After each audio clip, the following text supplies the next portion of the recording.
Hey, hello everybody. Thank you for joining us today. We are going to get started in just a few seconds when we have everybody here.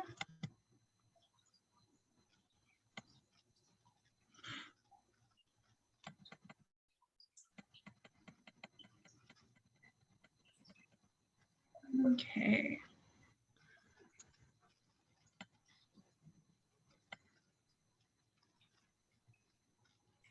All right.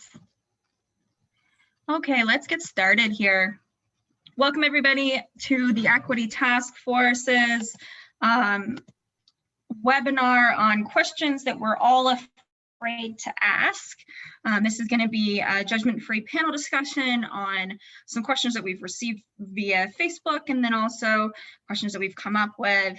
Feel free to put your questions in the chat or in the Q&A and let us know what you are wondering about.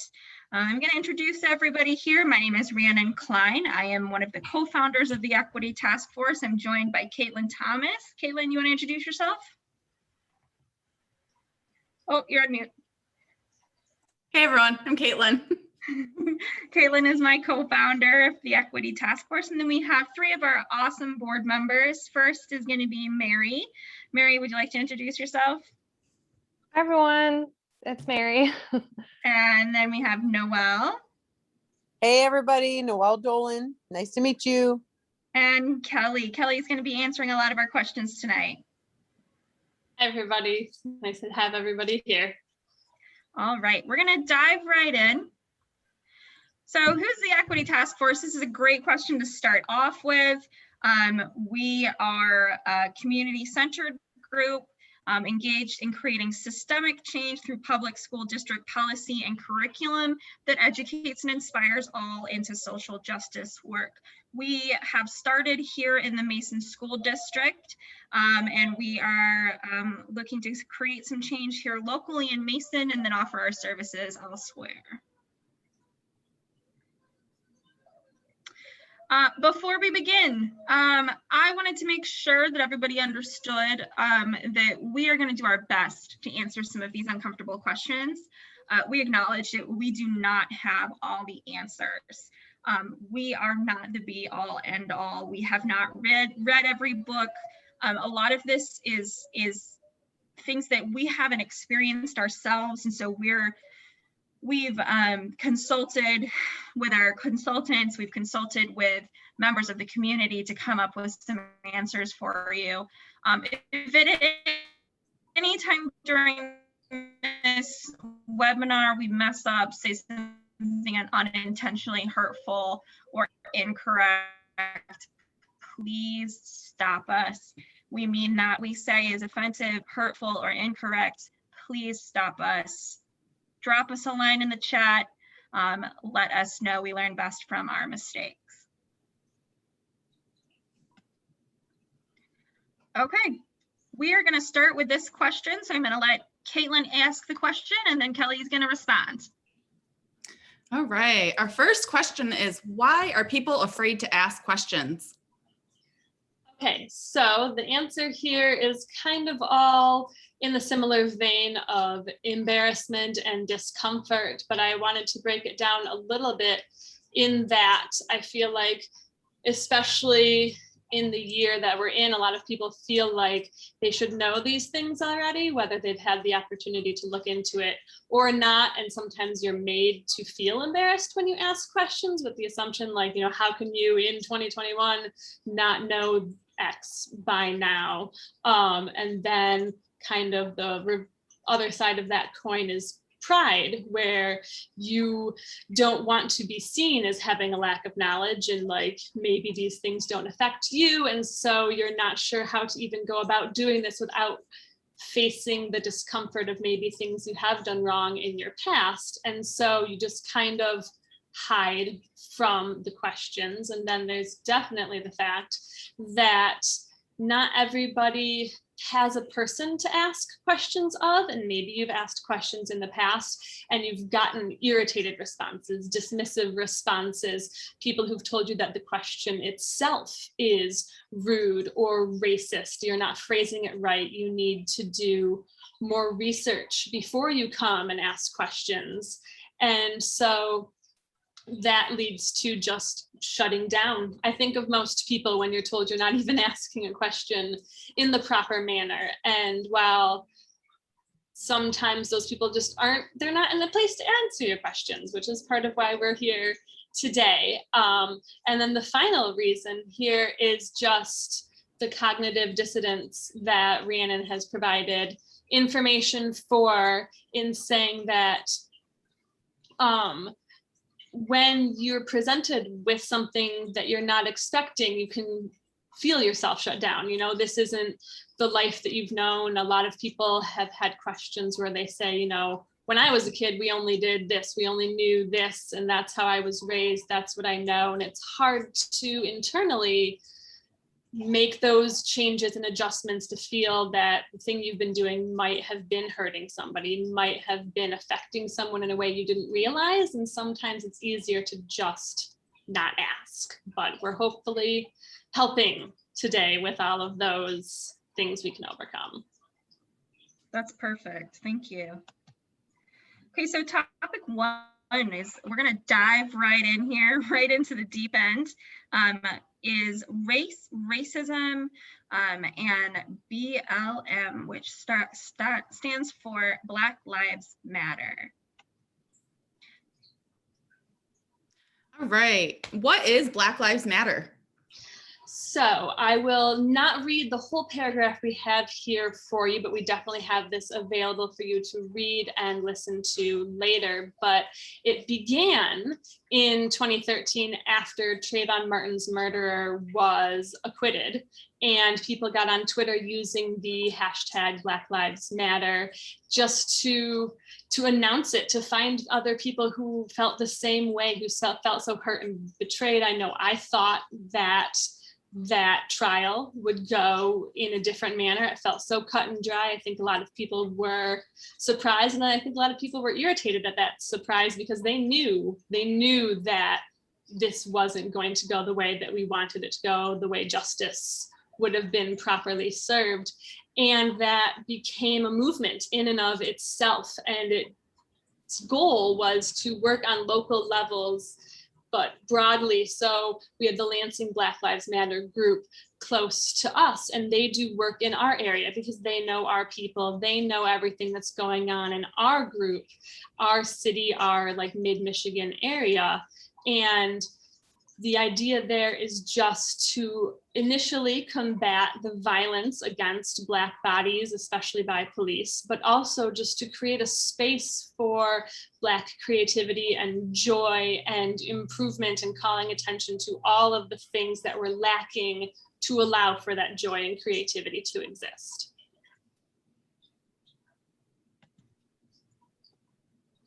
Why do people get upset when someone says all lives matter? So we have this wonderful cartoon that is in two parts. So this is the beginning of it.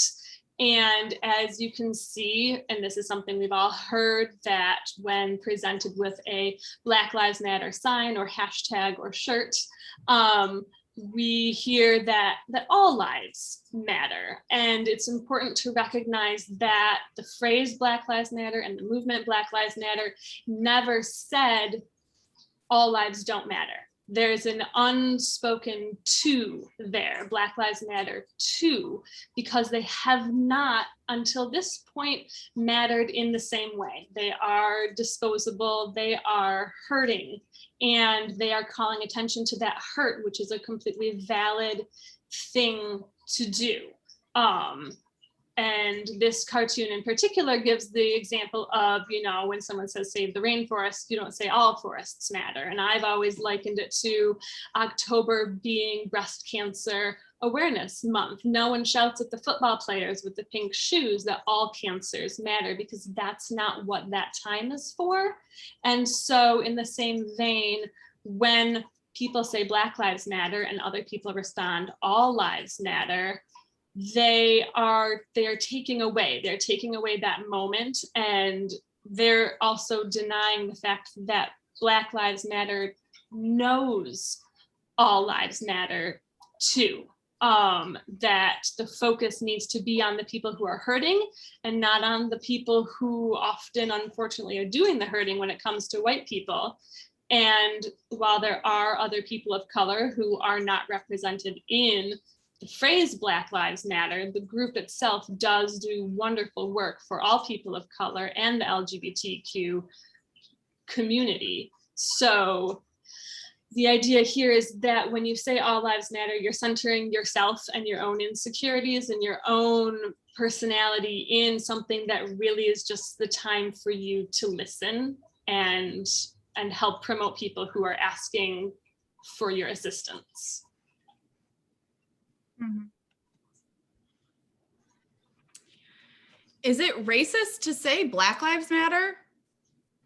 So this has often been a counterpoint that I know I've seen on like Facebook forums or other things that are going back and forth, you know, that the fact that you're choosing a race in some people's eyes and saying that they matter makes it racist against other people. And while we have here the definition of racism, and again, the reiteration that they're not saying anybody doesn't matter, they're only saying they do matter. I also want to highlight that prejudice exists and has a separate definition than racism. Racism is prejudice plus power. The idea there is that you can be prejudiced against people for many reasons: color of skin, gender, like how they are presenting themselves. But when you add prejudice against a certain race plus the power that white people have in our country and in a lot of other countries, that's what makes the racism something bigger than just prejudice. So in that vein, Black Lives Matter is definitely not racist, but it also, racism against white people isn't really how that works. You can definitely be prejudiced against white people, but racism itself has to do with the power dynamic that is involved as well.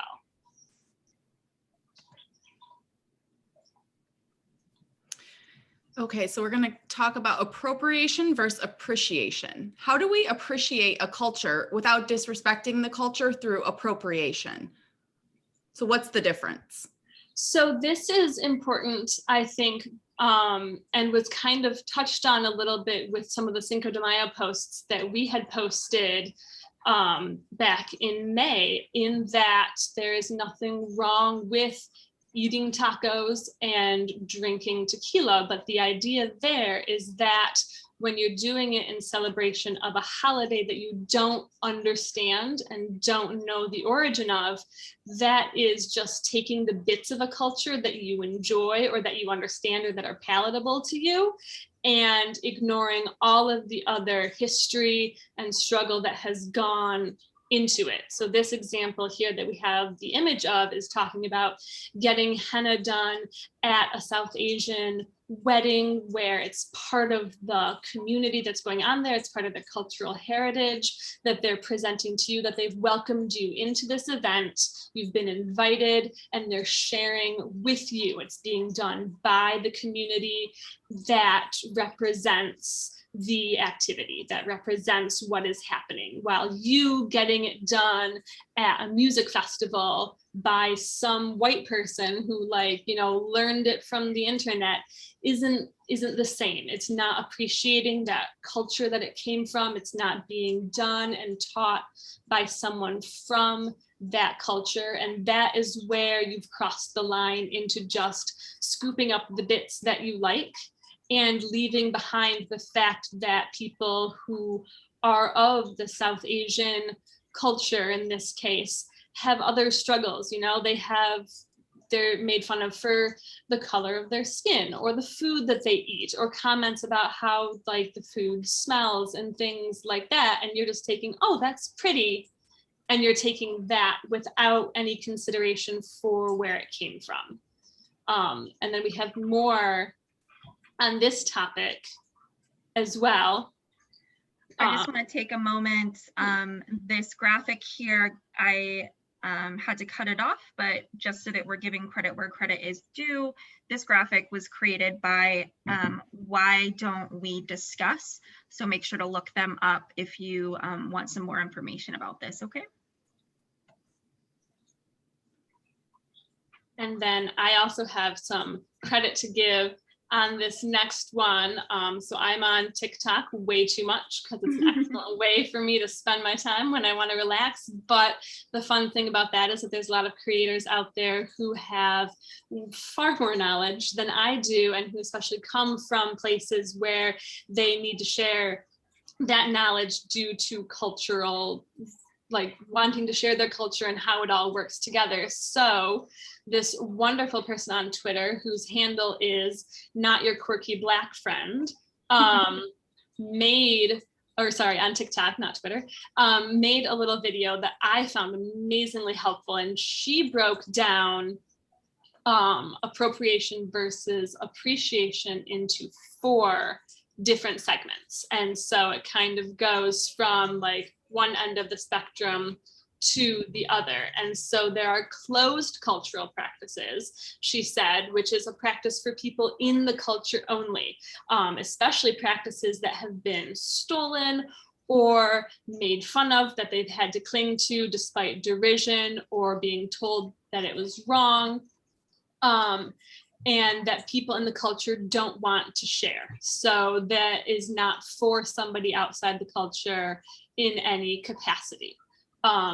She likened it to, she had a broom and said, oh, this is a broom and it's for sweeping, but this is just for my culture, and we would appreciate if you not take that. And then cultural mixing is when 2 cultures have similar, I think of like ravioli, a lot of cultures have pasta with food inside of it that travels well. I'm Polish, we make pierogies. And so taking those things and mixing them, like, oh, what do you put in yours, how you fry yours, whereas we steam ours, and situations like that is what cultural mixing would be. So in her example, it was a broom and a mop become a Swiffer. So 2 cultures coming together, but it's important to recognize that the active input from both sides is occurring in that. Similar practices and merging them, but also keeping the original practices true as well.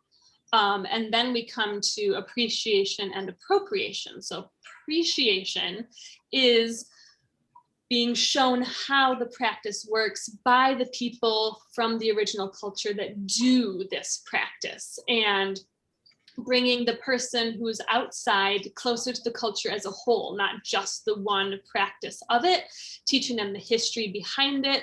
And then they can spread that information. They can spread the practice so long as they credit back to the original person or culture where it came from, and encourage people to learn more from that original source. And we're going to talk a lot about original sources in all of this as just the best way to collect information on anything. And so when you appreciate something, like I appreciate Cinco de Mayo, and I learned about it when I made those information like packets, I guess, that we posted on Facebook, that it was just this tiny little battle in an overall war that Mexico lost. But it was that underdog moment that I think we can all love, where this army showed up that was enormous, and this little town said no, and they won. And that was celebrated. That was celebrated amazingly. And it's mostly still celebrated in just that small area. All of Mexico does not celebrate Cinco de Mayo. And so honoring that underdog attitude and that stick-to-itiveness, everything that happened there, that would be a good way to honor Cinco de Mayo. You can celebrate it, you can eat Mexican food, but don't just think, yay, tacos and tequila, because that becomes appropriation, which is taking a practice, changing it to your own culture, and then sharing it without any connection to the original culture. So without appreciating the culture as a whole, you're just scooping up that little bit that you like and kind of leaving everything else behind and not giving credit where credit is due, or honoring the history of how that practice came to be. That's great. Mary put in the chat the handle, Not Your Quirky Black Friend. Again, that is on TikTok. So check that out. I want to stop here and quickly just say, Kelly talked a little bit about original sources, and we're going to move into some topics that or move out of race, which we are not original sources for race. So we've plucked a lot of the concepts here from number one, from our consultants, and then also from respected scholars in the field. And we continue to do that throughout our presentation. Okay, moving on. Equity, equality, and justice is topic number 2. We get a lot of questions about, why did we choose the name the Equity Task Force? What is equity? So in this section, we're going to talk a little bit about that. So what is equity and why exactly does it matter? Okay, so I had originally found this little comic that was, I think, a popular one for the topic that has 3 people looking over a fence, an adult, a child, and then a much smaller child. And the adult can see, but the 2 kids can't. And equality was giving them each a box to stand on. So the adult could still see, the middle child could kind of see, and the small kid was still too short. And then equity was distributing those boxes in a manner that actually allowed everybody to see. So the person who could originally see over the fence didn't get a box, he could see the whole time. And then the shorter of the kids got 2 boxes, etc. So everyone could see.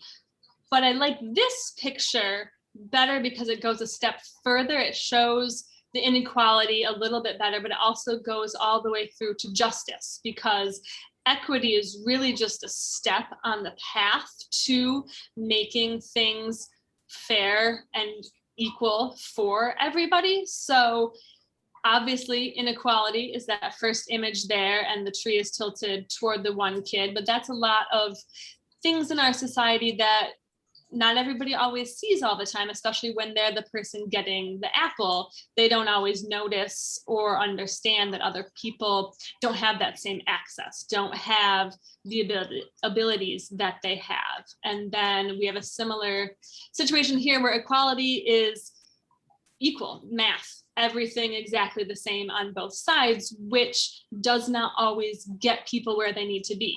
Some people don't need that assistance, and some people need far more assistance than everybody getting doled out the exact same thing would be.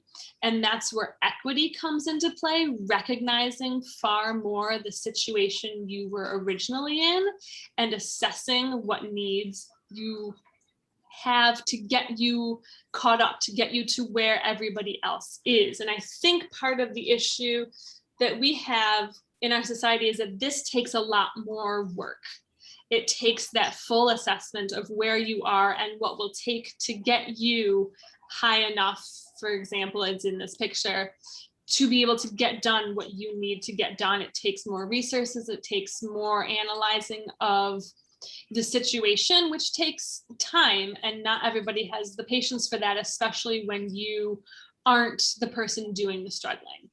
And I think the final section here in this comic for justice shows that the work that really needs to be done is not always on an individual scale of helping people, which is what equity is and is important to do, but is fixing the system itself, writing the tree so that we all have the same access in the first place. So we chose equity as part of our task force name because we want to do that work. We want to analyze where people are being failed and where we can help. And then the hope is that the systems that are in place, the school board, our politicians, everybody like that, they will do the justice work to write that tree and to make things more accessible and better and easier for everybody around us.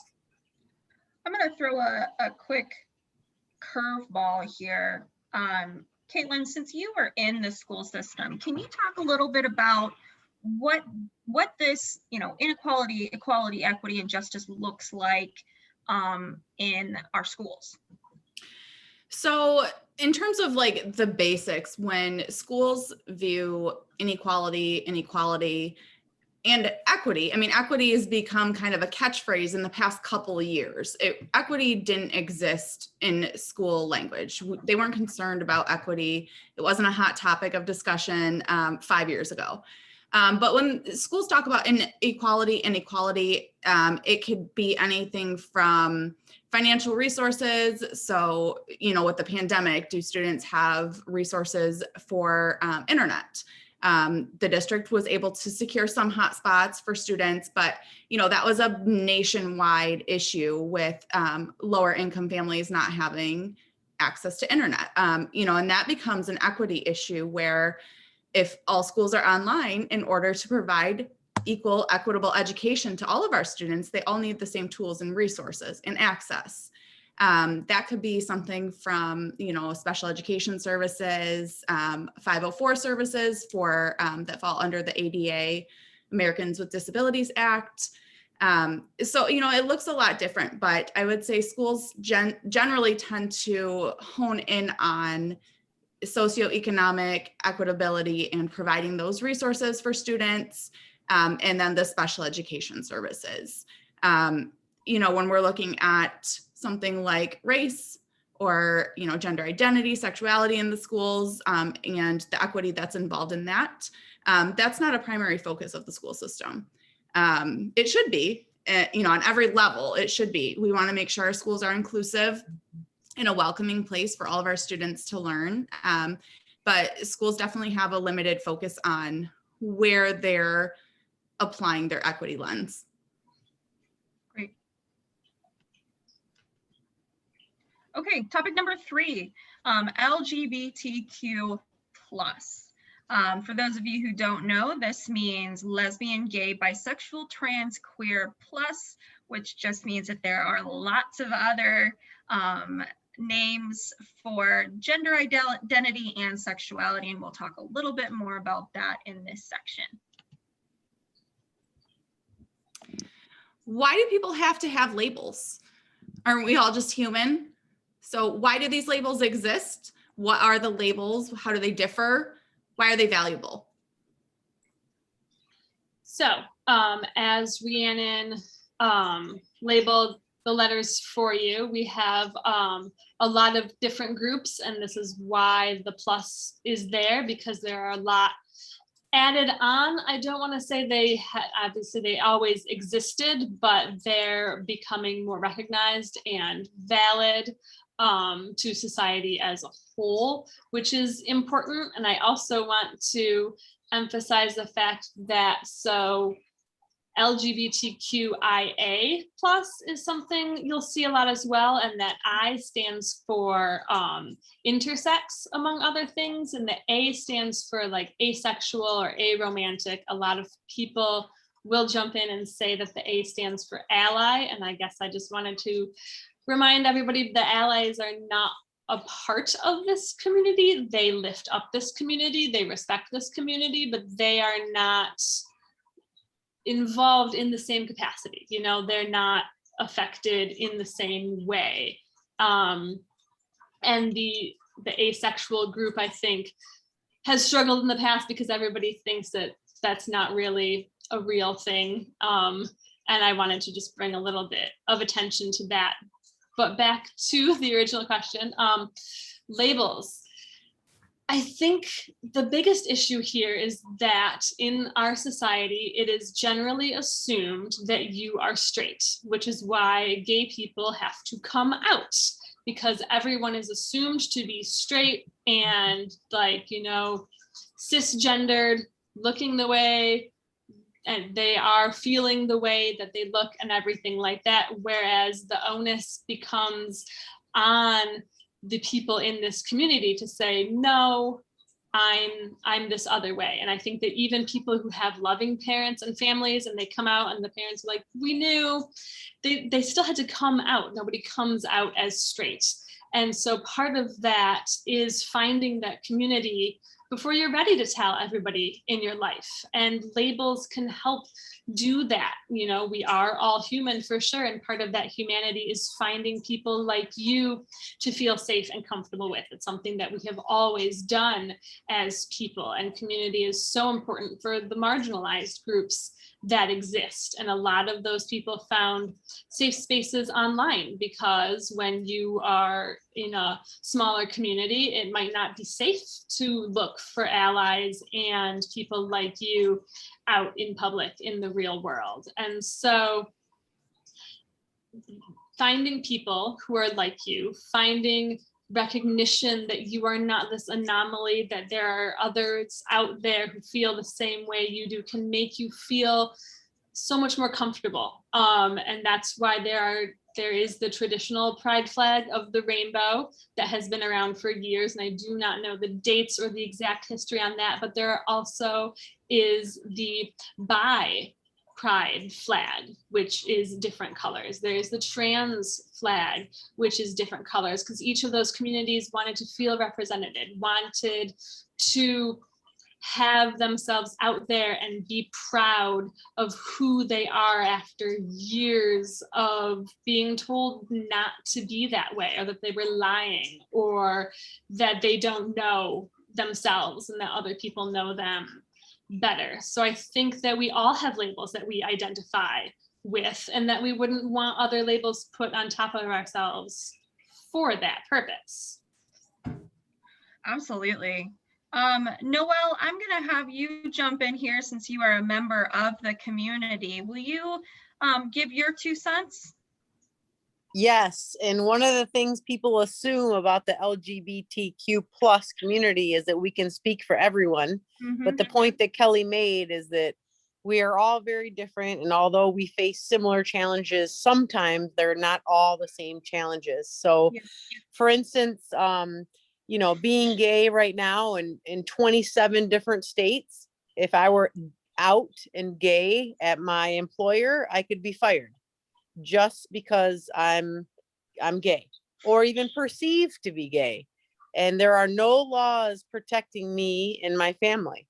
So I think there are a lot of things, and that's kind of one that would obviously affect my whole employment and my whole family. But a very simple example is I go to the doctor's office and it's, what's mom's name? What's dad's name? What's dad's contact info? And the assumptions and the not inclusive manner in which we go throughout our life is eye-opening once you start to talk about this. So that's what I'll say.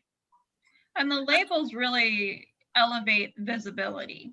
You know, I mean, we're able to, once we have language for these communities, for people who are a member of the LGBTQIA community, it's easier for us to communicate. Caitlin, did you have something else you wanted to say? Yeah, I was just going to add a note on what Kelly said about, individuals feeling like they're a part of a community, or walking in somewhere and feeling accepted or that they're included, and why that's so important that, schools are able to have representation and teachers are able to bring that in their classrooms, that, we have LGBTQ students who need to know that they have a safe place in their classroom, that they're walking into a classroom that welcomes them for anyone they choose to be, and any part of them, and that, that they're going to be included and not singled out, or, that they're accepted, they're seen, and they're heard. And I like that point about acceptance and inclusion. And it's very important, not just in schools, but, as Noelle said, in the workforce as well. Every area of the community, it's really important that marginalized groups have, visibility and representation. And I think that a lot of people, when they see these labels, they assume that they are divisive, and they're saying, you're putting people into groups, you're taking that part of them and making that the most important part of that person, when, people are just, we're all the same on the inside. And I think that it's important to recognize that when your identity is assumed as something else, those labels become important. You know, they're not divisive, they're honoring who you are. And I think we could all think of labels for ourselves that we wouldn't want stripped of us, and we wouldn't want to just say, oh, everyone is all the same, because we are all individuals. And using those labels is an important part of also accepting who you are, because not everybody comes to this community full of acceptance for themselves either, because of what they may have been through on their way to their journey of recognizing who they are is part of accepting it and having a word for it. Like Rhiannon said, language is so important in conversation and in explanation for everything when people talk about who they are at their core. Hannah has a question, wondering if at some point in this presentation, if intersectionality will be discussed and what that is. Thanks. Thanks, Hannah, for that question. It's something that's really important to me. I work in the LGBTQ arena. I work specifically in, Black LGBTQ health.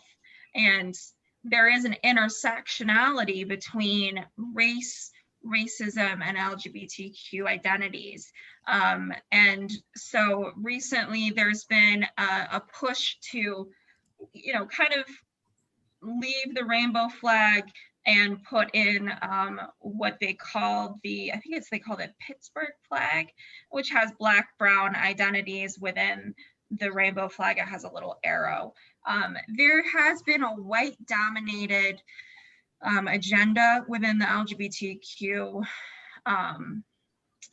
media presentation, and that is something that is being worked on all the time. So we are excited to see that intersectionality and see that, there's a lot going on here.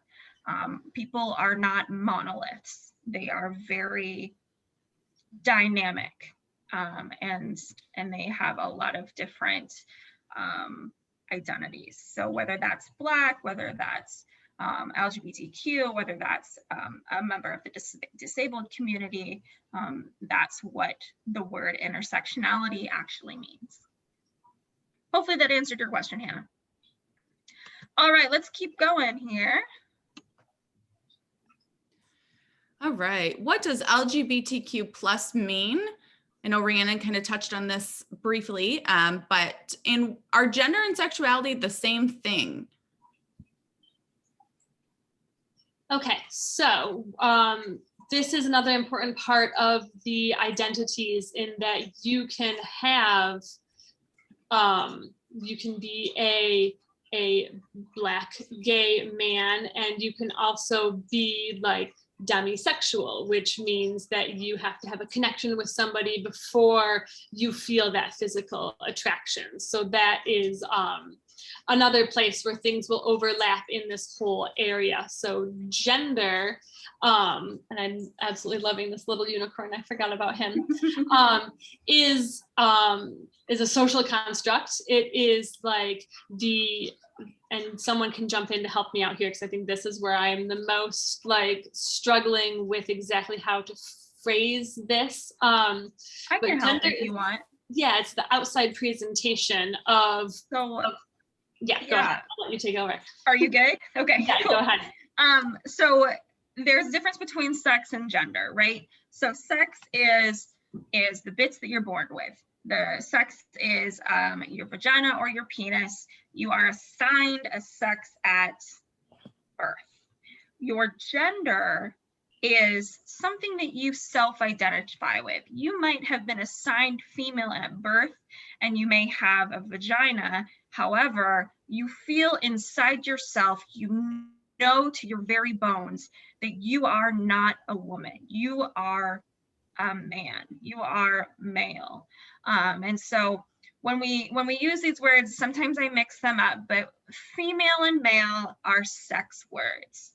Man and woman are gender words. So if I am cisgender, that means that I am I was assigned female at birth, I have a vagina, and I feel inside myself that I am a woman. That is what cisgender means.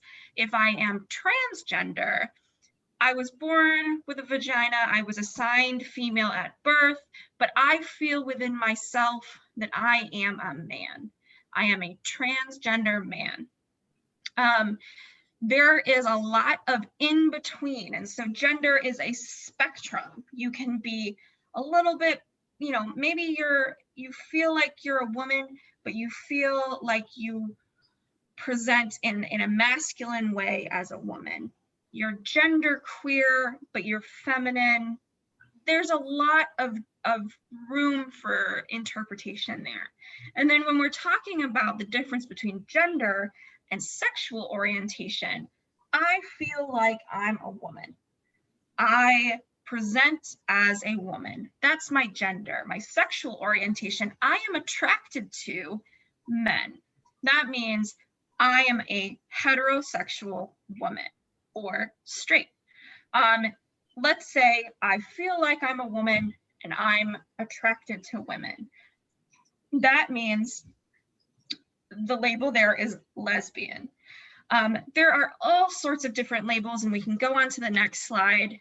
Kind of gives you a really great detailed explanation of what the difference between gender identity and gender expression is. So gender identity, I identify as a woman, I express myself in a very feminine way. I like dresses, I like earrings. I like to, you know, drink wine on the beach, and you could be anything for that. But anyways, my gender expression is feminine, whereas I'm physically attracted to men, and I'm also emotionally attracted to men. So that makes me very sadly in the heterosexual range. This is a choose your own adventure. You know, you can mix and match. If you feel like you're a woman and you express yourself in a masculine way, and then you're attracted to all genders, maybe you're pansexual. That's another term, that you're attracted to all genders, all gender expressions. You like the person, not necessarily what they're presenting for you. So this is kind of a really quick down and dirty explanation of the differences between gender identity, gender expression, and your sexual and emotional attraction. I do want to note here, there are those who are, as Kelly said before, asexual or aromantic. They are not sexually attracted to anybody, or they are not romantically attracted to anybody. You can be either or you can be both. A lot of times the asexuals, they call themselves aces. Our ace friends are not put in the mix here, but I want to make sure that they get a little bit of airtime, because the ace community is very much a real community. They, you know, they have friendships, they're just not emotionally or physically attracted to either or. So that is that. Any questions? Anybody want to add anything to that? I just wanted to add that I think part of what a lot of people's confusion is that we use the same words for sex and gender. You know, you'll say male, and that can mean both, and they aren't the same thing at all, as Rhiannon touched on very well, I think. But I think that is a lot of the confusion that people face when they are a cisgendered heterosexual person who presents in the manner that is assumed for like a man or a woman, is that we use, the English language does this, we use a lot of words that can be used on both sides. And I think that is where a lot of the sex and gender struggle comes from as far as language goes. And that's why I have trouble explaining it, because it is using the same words repetitively. So I like how you broke that down, Rhiannon, with like male and female and man and woman and everything that went with that. Yeah, and I apologize for, you know, we all, I will switch those words around interchangeably, and it's not the same. So I do apologize for that. But again, just to refresh, male, female, those are sex organs. Male, female, that's a gender you were assigned at birth. And then woman, man is your identity, what you feel inside your bones. Caitlin, you have your hand raised? Yeah, I just wanted to throw out, we had one of our panelists recommend, if you'd like to learn more about gender and gender expression, it's a novel titled This Is How It Always Is by Lori Frankel. That's an awesome one. Thanks, Rachel, for that. And Mary? I just also wanted to add a little bit of context about intersex. So if you don't know, on the graphic here, we also have female, male, other, and intersex. So that covers people that are born with ambiguous genitalia and variations in their chromosomes. So it's actually a lot more common than people realize. I've read certain studies that say it's as common as people with red hair. So there's just a lot of different variations in not just physical bodies, but how we feel emotionally too. So I just wanted to point that out and give some additional context. That's great. Thanks, Mary. And Awesome. going off of that a little bit is that usually, especially I say back in the day, but not all that long ago, those babies born who were intersex would just have their gender chosen for them based on what could be visibly seen, because that's the easiest way. You see a little baby with a penis and you're just going to assume male, and even if a lot of female hormones are at play inside that baby because of having like 2 X chromosomes along with the Y, that has been a big part of how gender identity and your chromosomes, when people say, well, biologically it's male or female, but that's really not true in any capacity. A lot of times the genes are doing a lot of work there, and you can't see that. You don't know what's inside until you start looking and you start investigating. And that has been an important part of all of this, is just recognizing that that is an argument that people will make, saying that gender is binary, sex is binary, and they'll point out the chromosomes, but really, as Mary pointed out, people can have a wide variety of chromosomes happening inside their body with different expression of different genes going on, developing different parts. And unfortunately, when you're born, you can only see what's on the outside, and that assumption is made from the start and can really affect people as they grow up, wondering what's wrong, why they don't feel the way that they are told they should feel and everything. Right. That's a really good explanation. Thanks for that. That's great. Awesome. All right. Well, we want to make sure that you know about our next webinar. Mary, would you like to introduce this webinar to everybody?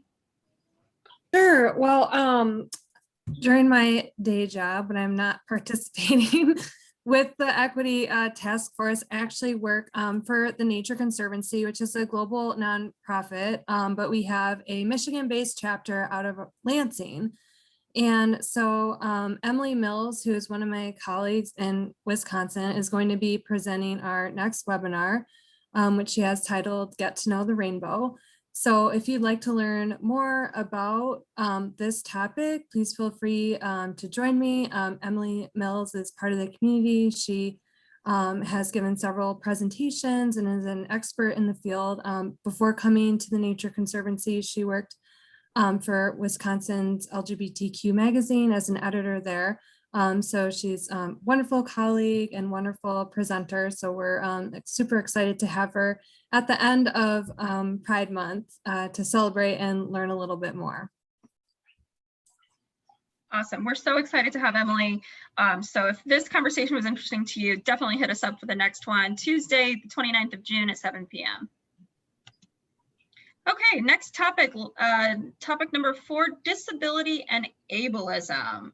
We're gonna jump right into this one. And for this topic, Caitlin's gonna be answering a lot of questions as well, and she'll explain a little bit about that. So let's go ahead and jump in, Kelly and Caitlin. All right, what is ableism? Okay, ableism is a form of discrimination that is in favor of able-bodied people. So the hand in hand with that goes the assumption that people who are disabled are inferior in some capacity, that they lack possibly intelligence or other things. They're kind of looked down on as not being as healthy, as capable of everything that an able-bodied person is. And so the issue with that is that a lot of people don't always recognize the ableism that they are participating in or that their society is participating in. And I think an important thing here is just to remember to listen to the people who are actually affected by these things. And instead of saying, no, it doesn't affect you like that, or here's this awkward workaround, we could make things available for people, like the idea of not having wheelchair ramps. You know, you should have those before the person with the wheelchair comes up and says, how am I supposed to get, excuse me, inside this building? And I think that the pandemic actually helped bring a lot of this to light as far as non-physical disabilities, people who were either neurodivergent or who had physical disabilities that it can't be seen from the outside. So not like a wheelchair or like a cane, but who have like fibromyalgia or other just exhausting diseases that can't be seen, where you look normal and people don't understand why you might want to work from home, not have to have that commute, or have the ease of comfort of your comfortable clothing and the environment that you are capable of working in without distraction. Or if you have autism, in like the arena of sound, that you can just do what you need to do in your own home. I know that's only one part of being on the autistic spectrum, but during the pandemic, we allowed a lot of people to work from home. And suddenly that thing that companies just couldn't do, it didn't work with our company environment, found out they were capable of it this whole time. And if they had just listened to the people who had been asking for these accommodations, they wouldn't have been ableist in the first place. And I think a big part of that is, again, that pride that we touched on in the very beginning of all of this, where like you don't realize how much you're hurting somebody, and when you're told you're hurting somebody, your knee-jerk reaction is like, well, I didn't mean to, so therefore like it's okay. And I think the best part of recognizing anything with ableism is just to believe people, to say like, okay, you need this accommodation, and we are here for you. We are here to help make this accessible for you, however you may need that. Caitlin, Kelly just used the word neurodivergent. Can you explain a little bit what that is? So neurodivergence encompasses, you know, autism, ADHD, and a few others, general diagnoses that impact brain functioning. It is a neurological disability. Oftentimes, autism is looked at as a behavioral or developmental disability. It is a neurological disability. And I like how Kelly touched on ableism and what people refer to as invisible disabilities. So that would encompass, you know, things you can't see from the outside, and how people react when they hear those things. And I have seen that personally within the autistic community. I have a child who's autistic, and how many people view that, you know, when they hear that you have this invisible disability you can't see from the outside, that if it's not extreme enough where people can see it, you know, easily, from the outside looking in, you may get a reaction like, oh, you're autistic, you poor thing, or that's too bad. You know, and it's a very huge misunderstanding in that a certain diagnosis means that you're less than or capable of less than.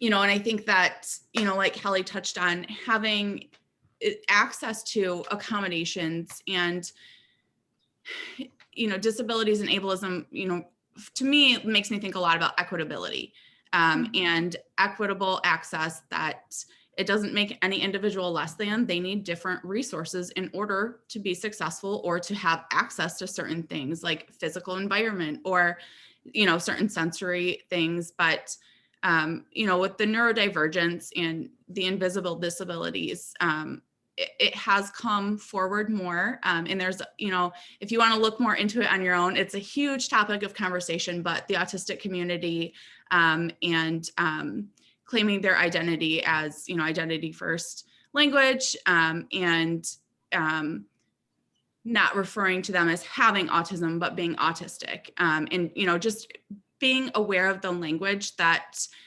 different communities within individuals who may have disabilities may identify as, and respecting how they would like their disability to be referred to as. You know, that's something that they have firsthand knowledge and firsthand experience. They live with it every day. They know what works best for them. So like Kelly said, we need to listen to the people who are impacted, and, you know, be the best support that we can be, as, you know, allies, as friends, as family members, coworkers, teachers. You know, we just have to listen to the individuals who are directly impacted. Kelly?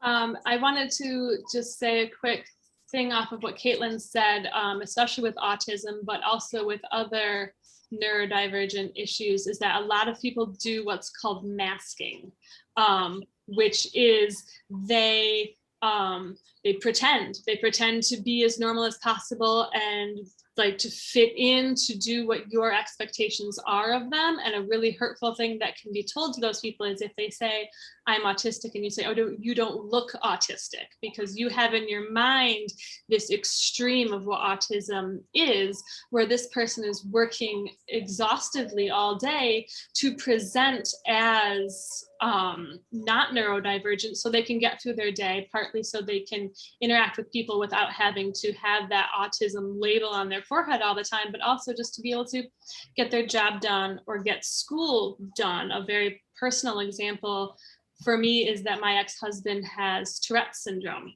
and he learned to hide that, because when he would tap on things, people would look at him, or he would say things and he could turn it into a funny thing and like shout spring break and everyone would laugh, but he didn't really want to say that ever again in his entire life. And he could cover it, he could tuck them in, but when he got home from work, he would tick for 20 minutes because he had, it's like a boiling pot. And so you would say, oh, you don't look like you have Tourette's, you don't seem like you have it, because TV and movies have shown you this guy who swears all the time or whatever, but they do. Everyone who has any sort of neurodivergent anything masks that in front of people they don't know, in front of their colleagues, to protect themselves and to get stuff done. I have anxiety and I have had big issues with it before. And sometimes you have to just cover it up and keep going, but it shows up later. And I think it's important to recognize that for people who have those issues, to listen to them. So there are groups formed sometimes. Autism Speaks is a group that really is not led by autistic people. And autistic people have come and said, you know, that we would like to lead this group about us ourselves. That is the best group to listen to. And then I don't know, Caitlin, you had raised your hand for a second. I wanted to talk about a different type of thing. So if you wanted to hit on autism more, I'm happy to turn it over to you. I was just going to touch base really quick about ableism and specifically how it presents within neurodivergence in schools. It is, at least within the state of Michigan, in order to receive any type of special education services for autism, you have to have a school-based diagnosis. That is 100% different than a diagnosis that would be performed by a psychologist or a professional who is an expert in autism. And it comes back to the ableist mindset that in a school district, if you are not autistic enough, you are not autistic. And that is that if you are not at the very significant nonverbal, you are doing the stereotypic repetitive movements, throughout the day consistently, then you're not autistic. And that's discredits a great number of our students who need some extra supports, maybe not a ton, but they might need some in order to have success. And that's embedded within our entire education system. That's the state of Michigan's special education law and how they identify autism within our schools. There is some workarounds for other neurodivergent eligibilities with other health impairments, but the autistic community, they're kind of really just stuck in this horrible place in the education system where the ableist mindset within the greater laws and systems that exist is really inhibiting progress and supports for that community. I think my comment also builds off of this in that I wanted to talk about ADHD a little bit and how that is attention deficit hyperactivity disorder. There's also attention deficit disorder. But just even the name of that is really about how it affects the people around you, not the people who have it. Because so my son, my older kiddo, has ADHD, and he does not lack the ability to give something his attention. He lacks it's a processing disorder. When things come in, it takes a longer time to travel through his brain to figure out what needs to be done, but it is not a deficit of attention in any capacity. And I think a lot of these, especially in children, a lot of these neurological disorders have been ID'd at how they affect the teacher and how they affect the students around this student. Instead of actually addressing what the true nature of the disorder is and how it can really be helped. There's that expectation that, oh, the ADHD kid is going to run around and not be able to sit still and whatnot, where my son can sit and read a book for 2 hours and will completely ignore everything you say to him because he has hyper-focused on the task at hand. And I think that goes with a lot of autism as well. Like Caitlin said, if you're not autistic enough, which is an outside view of what's going on in your brain. And so just the recognition that also a lot of these things that would help autistic or ADHD kids will help other kids as well. Giving tests that aren't timed will help the kids with anxiety. It'll help the kids who just is a little nervous about this particular test. And a lot of things like that, I think, have been shown to help overall all of the people involved in a community or a classroom. Yeah, I want to just touch here a little bit on mental health as a disability. I have personal experience in this, and I think that, because of trauma that our kids, I can only speak to my experience, but because of trauma that I experienced as a child, school was very traumatic for me. I have an audio sensitivity where sound is can be very triggering for me. I have a light sensitivity, so a lot of things that kind of go along with what you would expect from someone who has autism. However, it's trauma-based. And so there is a certain amount of ableism for our children who have mental health issues, who are processing through trauma and aren't able to get necessarily an autism diagnosis or an ADD diagnosis or anything like that. And so there's this kind of lost gray area where our kids are suffering, but because they don't look like they're suffering or they don't act like they're suffering, and their grades are good. And that's another thing, is the focus on grades. Their grades are good, so they're fine. and they're not fine. So I think that there is an intersectionality there between ableism and mental health, and how our children are being able to express themselves in the classroom and get their things, their education in a way that is not overtly traumatizing to them. Rhiannon, I like what you said about how, you know, if I think it comes back to schools, and I think this would hold true to the workforce, that, you know, if you're not disabled enough, you're not disabled. So the, you know, it's not often viewed that an individual is gifted, but also may have a disability as well. You know, and that rings very true. There's several professionals historically, currently, who are incredibly gifted in, you know, their skill set, who have a disability. And oftentimes, many of those disabilities are within the neurodivergent umbrella. And, you know, it's, you know, falls under that ableism and that mindset that you have to have, you know, something visible, you know, or, you know, the deficit mindset that if it's not significant enough, it doesn't exist. Yeah, and I think, you know, what Kelly said about if it's not affecting the teacher, that it's not going to get attention. And so, you know, our children who are really, you know, maybe they're very much internally struggling, but it's not affecting the teacher, it's not affecting the other kids in the class, and so it's not an issue. And you know, when there's one social worker for the entire district, that's a problem, because we're missing children who could potentially have these invisible disabilities, and our ableism is coming into play here, because we don't see it and we're not asking the right questions. All right, let's move on. So this last one. So what do people with disabilities want? So we touched on this a little bit when we talked about listening to the actual people with disabilities instead of groups that are formed around and for them. But the idea here is that they want respect. They want acknowledgement that they are different. Disability is not a bad word. I think a lot of people are hesitant to use it and they think it's insulting, but it's not.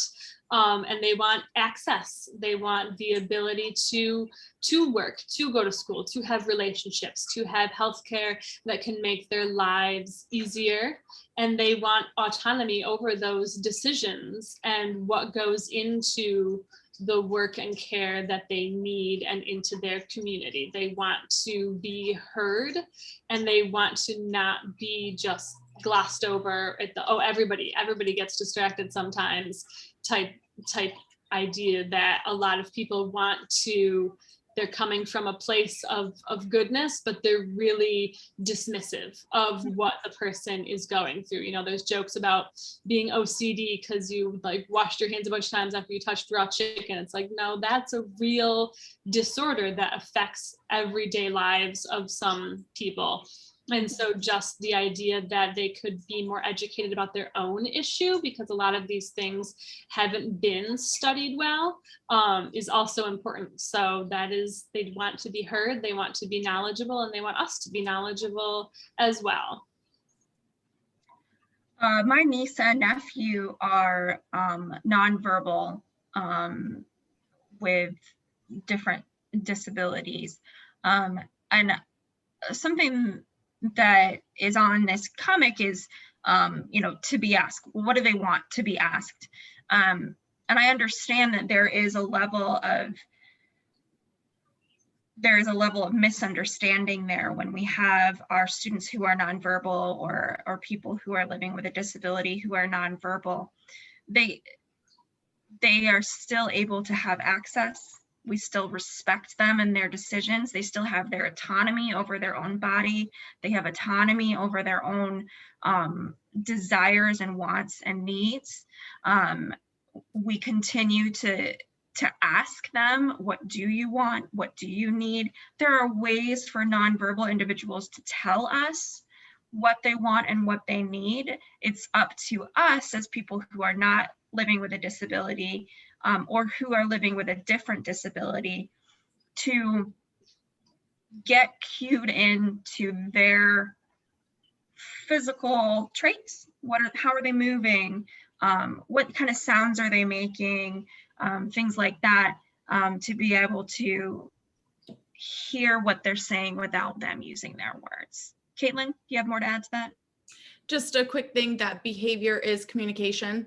It may not be words, it may not be vocalizations, but paying attention to, and those who know those individuals best will know that and understand, but paying attention to how the individual is behaving. There's certain movements they're doing, and there's ways to elicit choice. Can we present physical objects for an individual to choose from, so that, if they're unable to use vocalizations or words or any other form of communication system, but just knowing and recognizing that those who don't have vocalizations or a means of communication, that behavior is communication. And remembering that, whether it's behavior that's socially acceptable or that you deem as socially unacceptable, it is still a form of communication. Yeah, my niece is like I said, she's nonverbal. She's she's not able to really make decisions for herself, but I always laugh because we always talk about, we know what she wants. She makes sure that we know what she wants. She communicates with us. So it's up to us to really interpret those communications and those behaviors. Okay. So we've got some resources here. Kelly, you want to talk about these? So the books that I have listed here are mostly about race, and then we have The Deviance War, which is about like the LGBTQ plus community. And then the website, The Root, is just a fantastic writing from a group of Black individuals who talk about everything under the sun, and how sometimes they relate it to race and sometimes they just are talking. And it's an important thing, I think, to not always look for things that are solely educational on these types of topics, and just expose yourself to members of those communities. And I am not a podcast person, but I was hoping that somebody else might have a few ideas. And so these books listed here are nonfiction, and I would just also encourage people to read fiction or watch TV and movies that feature gay characters or people of color, especially things written by members of the LGBTQ community, written by people of color who aren't just caricatures of gay people or caricatures of what it is assumed people like this would act like and do in situations. And the more that you expose yourself to those characters and those ideas, the more you can understand everything that is happening in their lives, where they're coming from when they say things. When they say that question was racist, you can recognize that like you haven't been putting forth some of the effort necessary to really understand what is going on. And I just really think it's important to there was a hashtag called Own Voices that the publishing community was using for a while that they're stepping back from for multiple reasons, but just the idea behind that was seeking out things written by actual people in those communities is going to be your best source, whether it's fiction or nonfiction. They stepped away from it because a lot of people who were trans or queer were having to out themselves to prove that they were own voices, when really that's not what this was all supposed to be about. But it's just really comes down to getting your information from the source, whether it is fiction or nonfiction. Yeah, and the Deviance War, I mean, then we are talking about that intersectionality again with Marsha P. Johnson, who was the Black trans woman who started the first Pride by throwing a brick at the police at Stonewall. And so there we are again, back to the intersectionality. I know Noelle is a big podcast person. We'll get some podcasts from her. She had to drop off. We have our Pride picnic coming up, and Kelly and Noelle have been working really hard at this, and Rachel. So if you guys want to jump in here and talk a little bit about the Pride picnic coming up this Sunday. Yeah, it's going to be fun. We have face painting. We will have burgers and hot dogs. There will be fruit and veggies if you are leaning toward the healthier stuff. There will be treats and deliciousness, and any food you want to bring, you are more than welcome to. We are going to claim some space at Rainer Park, hopefully under the pavilion. Hopefully this weird rain, humidity situation cools down. But we would love to see everybody that afternoon. I have a giant flag that I am going to make the lines on in the flag that Rhiannon talked about, with the black and brown triangle coming out and the colors going on. We'll have some Sharpies for people to sign their name, write a heart, whatever you feel like. And we just want to celebrate what this month is all about, is identifying this community and bringing access and everything to people. I know we'll have a couple tables there as well about health and other aspects as well, but we're excited to see everybody in kind of a fun hangout time. Rachel, did you want to add anything? No, I'm just really looking forward to bringing the community together, especially trying to find, I know it can be hard to network and find like-minded folks, especially in post-COVID world. And so being outside, enjoying some great early Michigan summer, hopefully the temperatures will go down a little. Bring your kids, bring your neighbors, share an open mind. It's gonna be a fun day. Awesome. We're excited. All right. Well, thanks everybody for tuning in here. We will have this webinar recorded and put up on our YouTube, our Facebook, and our website. We appreciate all of your interactions. We appreciate that you are open enough to listen to us talk on these topics. We're very, very glad to have a community like you. Anybody else want to say anything in closing? All good. All right. Thanks, everybody. I hope you have a great night. We will see you next time. Again, Sunday is Pride. Come out, Rainer Park, 3 p.m. Thank you.